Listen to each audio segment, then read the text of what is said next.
नमस्कार, प्रभा साक्षी देख रहे हैं आप। आपके साथ मैं हूं अंकित सिंह। कार्यक्रम है चाय पर समीक्षा और हमेशा की तरह इस कार्यक्रम में मौजूद है प्रभा साक्षी के संपादक नीरज कुमार दुबे जी। सर, आपका बहुत स्वागत है।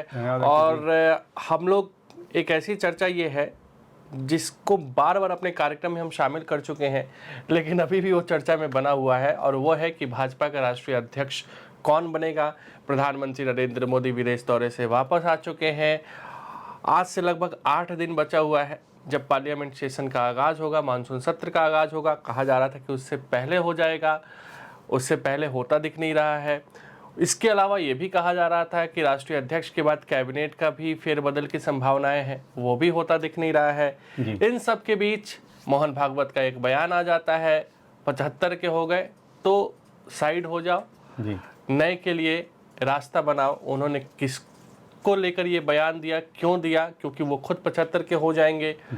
ये तमाम सवाल ऐसे समय में उठ रहे हैं जब जेपी नड्डा को लगातार एक्सटेंशन पे एक्सटेंशन मिल रहा है। सवाल ये भी है कि अब तक कितने एक्सटेंशन मिल चुके हैं, क्या भाजपा का कोई राष्ट्रीय अध्यक्ष है या नहीं है, क्योंकि आधिकारिक तौर पर कोई इसको लेकर पुष्टि तो नहीं हुई है।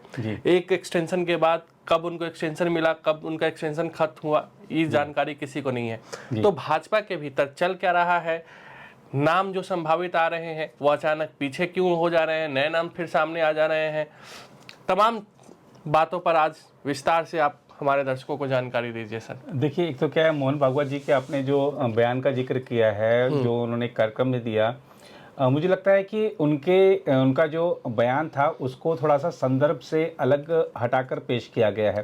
देखिए, जो वानप्रस्थ आश्रम है भारतीय संस्कृति में, उसका उन्होंने जिक्र किया और उन्होंने जो उदाहरण वहाँ पर रखे और जिस संदर्भ में वो कह रहे थे उससे पूरी तरह से हटाकर उनका बयान रखा गया है। और चूँकि प्रधानमंत्री नरेंद्र मोदी की जो विदेश यात्रा है वो काफ़ी सफल रही, एक सफल अभियान के बाद वो देश लौटे और किस तरीके से उन्होंने नए रिकॉर्ड बनाए। आप देखिए कि उन्होंने 17 संसदों को संबोधित कर चुके हैं, 27 उनको सर्वोच्च सम्मान मिल चुके हैं देशों के। तो एक बड़ी उपलब्धि न सिर्फ प्रधानमंत्री की बल्कि देश की भी है। तो अब जब प्रधानमंत्री जब वापस आए तो उनकी इस यात्रा से, इस सफलता से कैसे ध्यान हटाया जाए, इसलिए मोहन भागवत जी के संबोधन को एक अलग रूप दे दिया गया। और आरएसएस की तरफ से इस पर सफाई भी आई है कि मोहन भागवत जी ने जो कहा था वो अलग संदर्भ में था, जो पेश किया जा रहा है वो एक अलग विषय वस्तु है। और ये देखिए, एक जो नियम है, अगर हम देखें तो प्रधानमंत्री जब बने नरेंद्र मोदी, उसके बाद से ही बीजेपी में देखने को मिला कि 75 वर्ष जो है, हालांकि अमित शाह कहते रहे हैं कि कोई लिखित नियम नहीं है। जी बिल्कुल। और 75 वर्ष जो है वो एक ऐसी आयु है जिसके बाद व्यक्ति को रिटायर हो जाना चाहिए, दूसरों को नेतृत्व का मौका दे देना चाहिए। ये एक अघोषित सा नियम था जिसको कि कई नेताओं ने फॉलो भी किया। थावरचंद गहलोत हो, नजमा हेपतुल्ला हो जी, और उसके अलावा मार्गदर्शक मंडल में जो लोग हैं वो तो है ही। खैर, और इसके अलावा भी अगर आप BS येदियुरप्पा भी थे तो आप देखो। हाँ, लेकिन BS येदियुरप्पा को वापस लाया गया उनको, क्योंकि उनका जातिगत आधार ऐसा है कि वहाँ पे जातिगत समीकरण ऐसे कर्नाटक में कि उनकी अनदेखी करके आप आगे नहीं बढ़ सकते हैं, तो इसलिए उनको वापस मुख्यमंत्री से हटाना पड़ा, लेकिन बाद में उन्हें वापस लाना पड़ा। जी, उनके बेटे अभी वहाँ पर अध्यक्ष हैं बीजेपी के। तो आप देखिए कि हम ये जो 75 वर्ष का जो एक फॉर्मूला है, थोड़ा सा पीछे चलते हैं तो जब आडवाणी जी के हाथ में कमान थी बीजेपी की और सवाल हो रहा था कि भाई ठीक है, अब उनको नए लोगों को मौका देना चाहिए, तो एक ऐसा उभरता नाम था सामने, नरेंद्र मोदी। अब आज जब नरेंद्र मोदी 75 वर्ष के होने जा रहे हैं तब, लेकिन ये जो सवाल है ना कि उनके बाद कौन, तो अभी वो सवाल का जवाब नहीं है। उस समय नरेंद्र मोदी जितना सशक्त थे गुजरात के मुख्यमंत्री के तौर पर, उन्होंने अपने कार्यों से खुद को सिद्ध किया था और सब कुछ वो मतलब हर तरह से योग्य माने जा रहे थे कि हाँ ठीक है कि बीजेपी की तरफ से पीएम कैंडिडेट तो नरेंद्र मोदी हो सकते हैं, कोई दूसरा नाम था ही नहीं एक। लेकिन अभी एक नाम जिस पर सबकी सहमति हो कि कौन होगा पीएम कैंडिडेट, कौन होगा प्रधानमंत्री, इस पर नहीं है। ठीक है, बहुत बड़े बड़े नाम हैं, बीजेपी कहती है कि हमारे पास तो लीडरशिप की पूरा एक तरह से पूरी पंक्ति ही है जो कि आगे चल के स्थान लेगी, अभी जो नेतृत्व प्रदान कर रहे हैं। लेकिन कोई उस लेवल तक नहीं पहुंचा, उस लेवल क्या उसके आसपास तक भी अभी नहीं पहुंचा है। ठीक है, बार बार नाम आता है मुख्यमंत्री योगी आदित्यनाथ का, लेकिन अभी उनको उत्तर प्रदेश में बहुत काम करना बाकी है। लेकिन सवाल ये भी नहीं कि उत्तर प्रदेश में अभी वो रहेंगे या नहीं रहेंगे। नहीं, देखिए, योगी की जो ये वर्तमान पारी है, ये उन्होंने पार्सल कंप्लीट करेंगे, खुद से जीती है उन्होंने, है ना। ठीक है, पार्टी के कैंडिडेट के रूप में, पार्टी के नेता के रूप में वो चुनाव जीता कर लायक है, लेकिन ये उनकी पिछले कार्यकाल की उपलब्धियों के आधार पर ये उनकी सरकार है, तो उनको कोई हटा सकता नहीं। उनका एक ब्रांड योगी जो है यूपी में, वो सर चढ़कर बोलता है, और बार बार चुनाव, चाहे वो विधान परिषद का हो, विधानसभा के उपचुनाव हो, राज्यसभा के हों, ठीक है, लोकसभा में मात खानी पड़ी, उसके कारण अलग अलग रहे थे। तो ब्रांड योगी को यूपी से हिलाना अभी बीजेपी के लिए ठीक नहीं होगा। योगी पार्टी का भविष्य है और शायद बीजेपी को जल्दबाजी में नहीं होगी। तो मुझे लगता है कि 75 वर्ष का जो एक जो नियम है, वो नरेंद्र मोदी जी के लिए शायद अभी लागू नहीं हो उनको। और आप देखिए, बार बार मोदी जी खुद कहते हैं कि आपने संसद में उनके संबोधनों में कहा होगा कि अभी तो हमारा ये तीसरा ही कार्यकाल है ना। एक मेघालय की जो जनसभा में बार बार अपने कार्यक्रम में भी जिक्र कर चुका हूँ, उसमें उस समय कांग्रेस के नेताओं ने नारा लगाया था कि मर जा मोदी, मर जा मोदी। तो मोदी जी ने उसको जोड़ते हुए कहा था कि कांग्रेस वाले कहते हैं कि मर जा मोदी, और जो जनता कह रही है वो मत जा मोदी। तो वो कई बार ये संकेत दे चुके हैं कि अभी उनके अंदर नेतृत्व करने की क्षमता है, उनका जो मिशन है, उनके जो उद्देश्य हैं, वो अभी पूरे नहीं हुए हैं देश को आगे बढ़ाने के। और विकसित भारत की जो परिकल्पना लेकर, संकल्पना लेकर प्रधानमंत्री चल रहे हैं, उसके लिए उन्होंने जो रोड मैप बनाकर जो काम शुरू किए हैं, मुझे लगता है कि अभी कुछ वर्ष उनको और देने होंगे कि वो उसको आगे बढ़ा सकें, उसको पूरा कर सकें, लक्ष्यों को प्राप्त कर सकें। ये बात सिर्फ नरेंद्र मोदी के नेतृत्व करने की नहीं, बात भारत को विकसित बनाने की है। तो इसलिए मुझे नहीं लगता कि आरएसएस भी कोई ऐसा कदम उठाएगा कि ठीक है, नेतृत्व परिवर्तन किया जाए। अटकलें चलती हैं, तमाम तरह की चीज़ें होती हैं। और आप देखिए कि 2024 का जो लोकसभा चुनाव का परिणाम आए, उसके बाद से लगातार, और मैं कहता हूं कि शायद ये तीसरी या चौथी बार होगा जब संघ प्रमुख के बयान को प्रधानमंत्री मोदी के खिलाफ रखकर पेश किया गया है। और ये लगातार सुनियोजित तरीके से होता है। उनके संबोधनों को आजकल जिस तरीके से मुझे लगता है कि जितना ही जो संघ के स्वयंसेवक सुनते हैं, उतना ही शायद विपक्ष के लोग भी उतना ही गंभीरता से सुनते हैं। एक बात पकड़ते हैं और उसको दूसरे रूप में पेश कर देते हैं। सबका लक्ष्य यही है कि मोदी और मोहन भागवत जी के बीच में एक टकराव पैदा किया जाए। और आप देखिए, इसका जो समय देखिए, जो टाइमिंग देखिए, संघ का ये शताब्दी वर्ष है। अभी प्रचारकों की, अखिल भारतीय प्रांत प्रचारकों की बैठक हुई है। संघ के शताब्दी वर्ष में जब संघ की तरफ से लक्ष्य तय किए गए हैं कि विराट हिंदू सम्मेलन किए जाएंगे, हजारों की तादाद में लोगों तक पहुंचेंगे, संघ को समझाएंगे कि संघ क्या है, ये लोगों को बताएंगे। इस तरीके के तमाम कार्यक्रमों की रूपरेखा तय की गई है। जो हिंदू समाज है उसको और जोड़ने का प्रयास होगा। तो उस समय जब इतना बड़ा प्रकल्प लेकर, साल भर चलने वाले जो कार्यक्रम लेकर जब संघ चल रहा है, उस समय ये बात कही जा रही है कि जयराम रमेश का ट्वीट आपको ध्यान होगा कि मोदी जी को तो फिर मोहन भागवत से भी कहना चाहिए, हाँ, मोदी जी को मोहन भागवत से भी कहना चाहिए कि 11 सितंबर को आप भी 75 वर्ष के हो जाएंगे तो आप भी छोड़िए। तो ये एक लगातार प्रयास हो रहा है कि किस तरीके से ये जो संघ के लिए महत्वपूर्ण वर्ष है, शताब्दी वर्ष, उसमें किस तरीके की बाधा पैदा की जाए, किस तरीके का विवाद खड़ा किया जाए, और प्रधानमंत्री और संघ के बीच में। क्योंकि आप देखिए कि ये जो टकराहट थी ना, जो टकराव होता है, जो विवाद होता है, आपसी विवाद, उसका नुकसान होता है। और विपक्ष ये देख चुका है कि इस टकराहट का जो फायदा था उसे मिला लोकसभा चुनाव में, फायदा बीजेपी और नुकसान बीजेपी और एनडीए को उठाना पड़ा।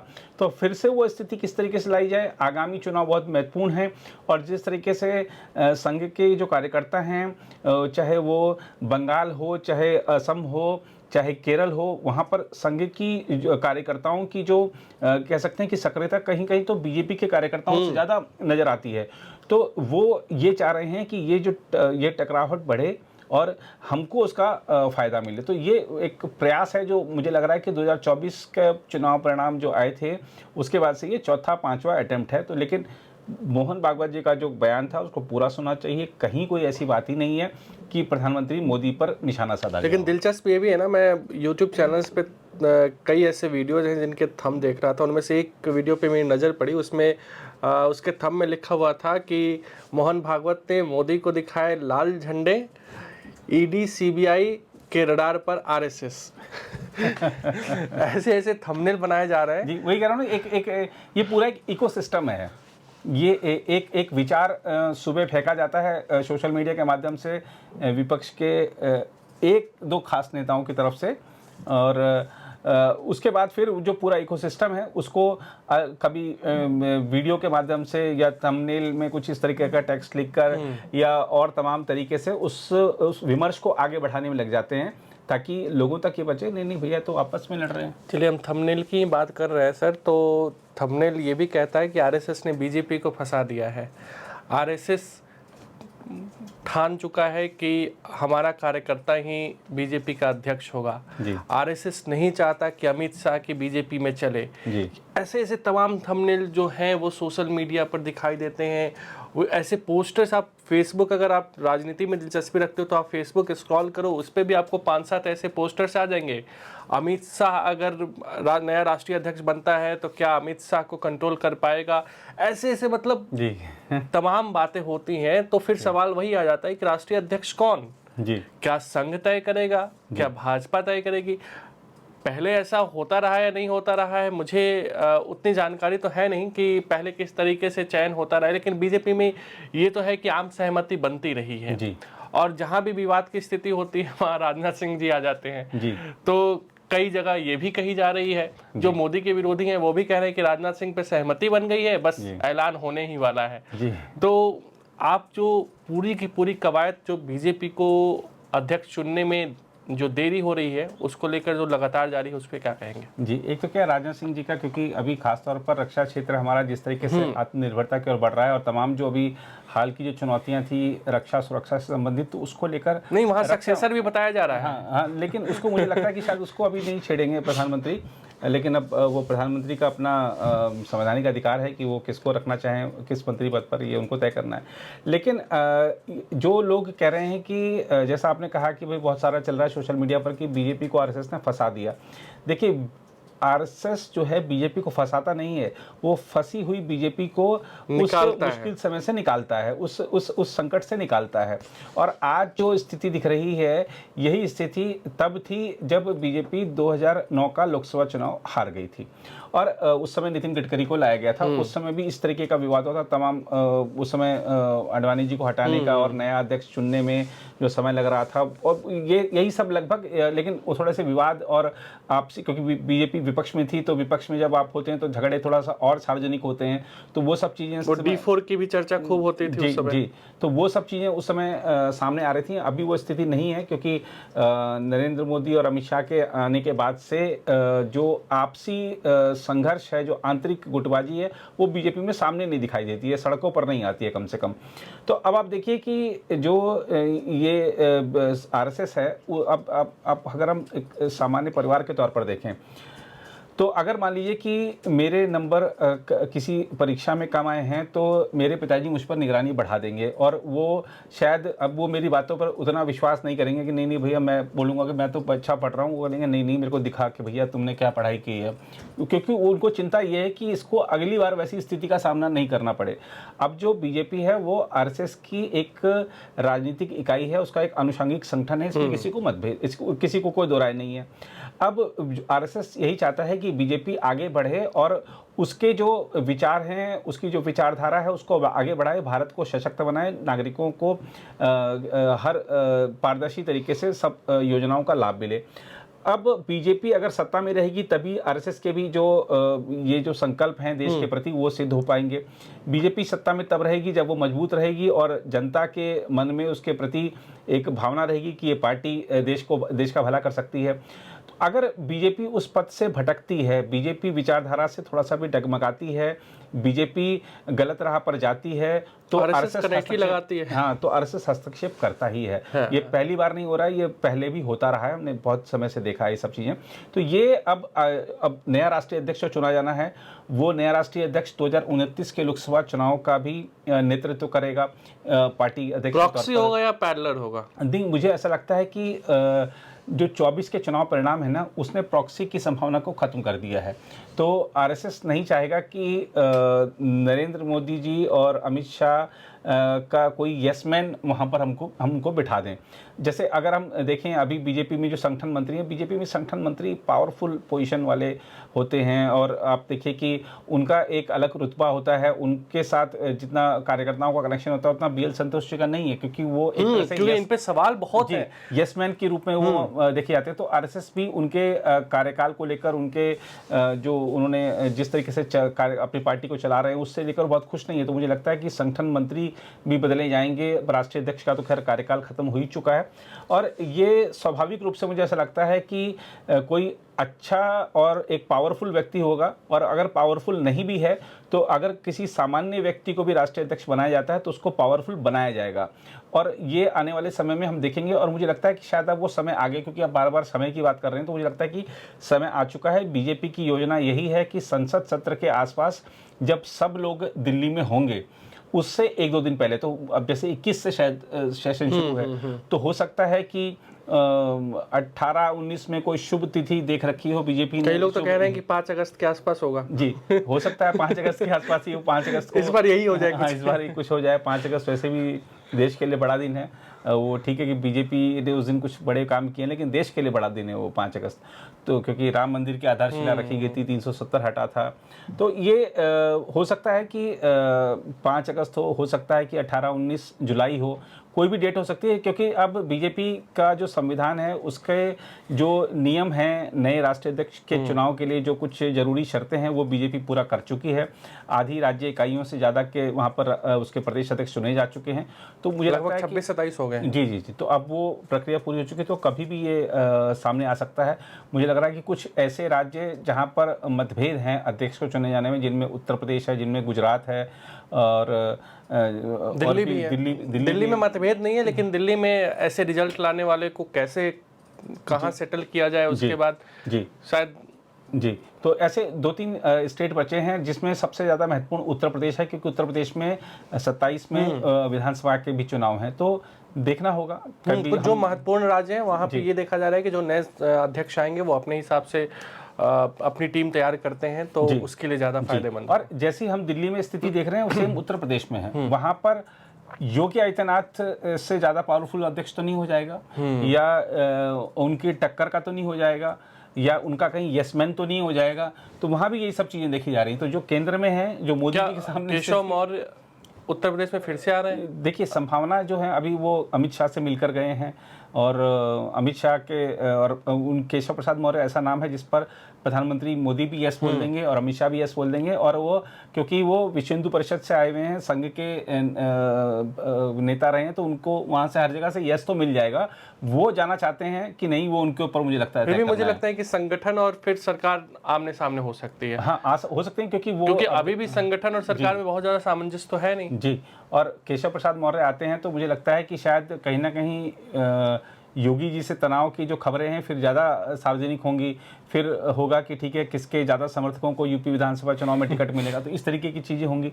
लेकिन देखना होगा कि सरकार और संगठन में जब सामंजस्य बनाकर चलेंगे, और उत्तर प्रदेश में अब संघ कमान संभाल चुका है, क्योंकि उन्होंने देख लिया कि उन्होंने गलतियाँ बहुत करी हैं, और वो गलतियाँ ऐसी थी जिनको बीजेपी दोहराए नहीं, इसलिए निगरानी रखने की जरूरत है। और संघ निगरानी रखे हुए है उत्तर प्रदेश में भी और दिल्ली में भी। तो अब आप देखिए कि दिल्ली में जब से नया मुख्यालय बना है संघ का, तब से संघ की गतिविधियां और तेज हो गई हैं। दिल्ली में बहुत सारी बैठकें हो रही हैं। दिल्ली में मोहन भागवत जी की जो विजिट्स हैं वो बढ़ गई हैं। मोहन भागवत जी पहली बार प्रधानमंत्री के घर भी गए, केंद्रीय मंत्री भी उस कार्यालय खूब जा रहे हैं। जी, बहुत जा रहे हैं। तो इसलिए संघ को हम कह सकते हैं जो ठीक है, और दूसरे मीडिया वाले क्या दिखा रहे हैं, लेकिन जहाँ तक हम चीज़ों को समझते हैं यही है कि संघ उस मुश्किल स्थिति से बीजेपी को निकालना चाह रहा है और वो सही राह पर चले, और जो राह उसके लिए, क्योंकि संघ के पास बीजेपी से ज़्यादा अच्छा फीडबैक होता है, वो जो फीडबैक है उस फीडबैक के अनुसार बीजेपी कार्य करे, संघ यही चाहता है। नाम बताना चाहेंगे आप किसका? जो रेस में है? नहीं, देखिए रेस में तो बहुत सारे नाम हैं। अब वो जो शुरू से चल रहे हैं, हम देखते हैं कि कोई एक आध आ जाता है, कभी आता है कोई महिला बनेगी, कभी आता है कोई साउथ से बनेगा, कभी नॉर्थ से बनेगा, कभी पूर्वोत्तर से बनेगा, ऐसे कई सारे मुझे नाम लगता है कि जब तक अध्यक्ष का चुनाव होगा ना, तब तक बीजेपी के तमाम नेताओं का नाम चल जाएगा और अंत में वही होगा जैसे मोहन यादव सामने आए थे, जैसे भजन लाल आए थे। जी, तो वो पता लगा कि जो अपना नामांकन पत्र लेकर चल रहे हैं उन्हीं को बोल दिया कि भाई आपको ही भरना है। खैर, तो देखना दिलचस्प होगा कि बीजेपी को नया राष्ट्रीय अध्यक्ष कब तक मिलता है, और जिस तरह की चर्चाएं हैं क्या वाकई ऐसी है, क्या वाकई प्रधानमंत्री नरेंद्र मोदी 75 साल के होने के बाद कुछ नया सोचने वाले हैं। इसका जवाब हमें सितंबर तक मिलेगा। लेकिन फिलहाल आज के चाय पर समीक्षा कार्यक्रम में इतना ही। अगले सप्ताह आपसे फिर मुलाकात होगी। तब तक मुझे यानी अंकित सिंह और प्रभा साक्षी के संपादक नीरज कुमार दुबे को दीजिए इजाजत। नमस्कार। नमस्कार। अगर आप भी लेना चाहते हैं देश दुनिया की तमाम जानकारी, तो आज ही सब्सक्राइब करें हमारे चैनल को। साथ ही नीचे दिए बेल आइकन को जरूर दबाएं ताकि हर अपडेट आप तक पहुंच सके।